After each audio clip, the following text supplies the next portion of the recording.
New details just emerged from the Russell Wilson Sean Payton breakup, and things were even uglier and crazier than we could have imagined. I want to bring in this article from Let's Talk Broncos. Shout out to everybody over there, Zach, Joey, Bree, Frankie, Robbie. They're all pumping out fantastic, fantastic content. Let's Talk Broncos is about to be up there rivaling some of the best in Denver Broncos media. And this article from Zach Seegers dives into the drama surrounding Russell Wilson and Sean Payton's breakup, and it was nuts, some of the stuff that came out from this interview from the Ultimate Cleveland Sports Show with Aditi Kinkhabwala, CBS Sports sideline reporter. She also does a lot of coverage for the Browns living in Cleveland. And when the conversation came to Russell Wilson and the Pittsburgh Steelers, she dropped a couple of bombshells. Some of them were apparent to the naked eye, some of them were not.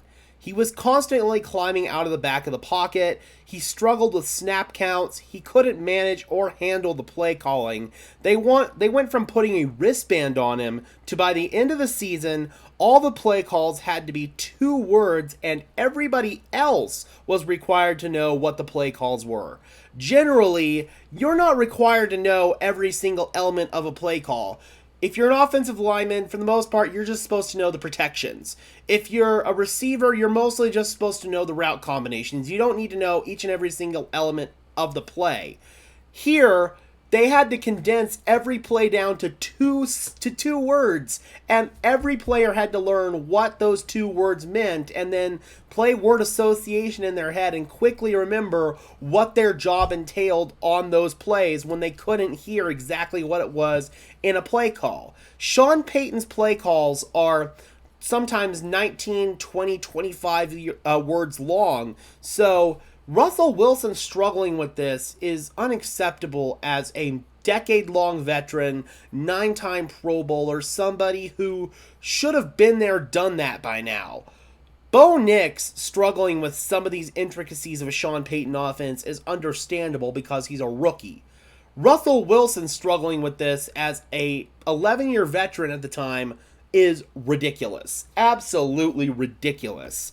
And continuing down here, there is a very, I counted 8 valid reason that Sean Payton, who is one of the best quarterback coaches and best offensive minds in the game, who had success with not just Drew Brees, but Jameis Winston and Teddy Bridgewater, is saying, I'm going to pay this guy millions upon millions of dollars to be nowhere near my locker room. Russell Wilson can't execute Sean Payton's complex offense. He can't handle it from a mental perspective, and that is very, very telling about where Russell Wilson is in terms of processing. The cadence stuff is also kind of crazy, the snap count stuff. It was kind of clear to me, I'm a little bit of a cadence nerd, I pay attention to that stuff, that the Broncos were only using 1 cadence at the line of scrimmage. They weren't mixing up their snap counts, especially towards the end of the year. I think it was like week 6 or week 7 after Mike McGlinchey had a bunch of false starts that Sean Payton came out in a media interview and said that they needed to streamline the cadence and that they were having issues from a quarterback perspective with the cadence. That tells me that Russell Wilson was struggling with all the different snap counts that Sean Payton likes to use in his offense. Go back and listen to Drew Brees operate at the line of scrimmage for all those years in New Orleans. He mixed up his snap count constantly. It was almost like listening to Aaron Rodgers out there. He would use 10, 12 different snap counts and he would mix them up frequently. Russell Wilson was down to using 1, maybe 2.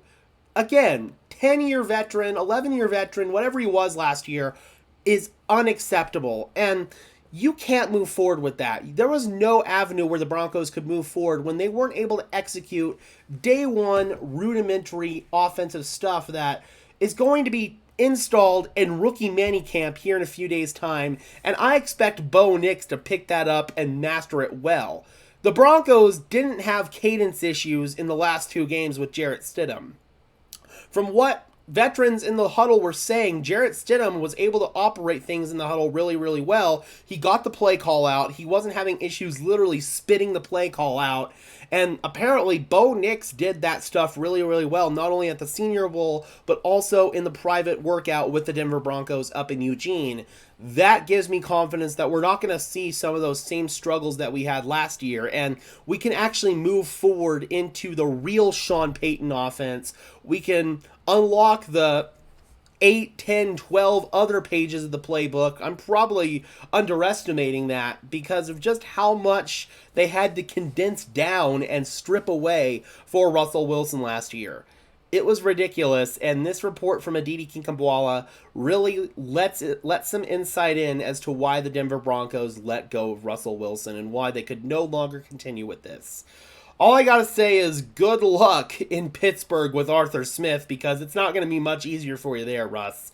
Alright guys, be sure to leave a like on this video as well as subscribe to the channel, and let me know what you guys think about these issues with Russell Wilson as a 10-plus year veteran quarterback struggling with day one rookie quarterback shit. That's literally what this is. But let me know in the comment section below what you guys think, as always. Alright guys, and until next time, I'm your host Gage Madrid, saying peace out.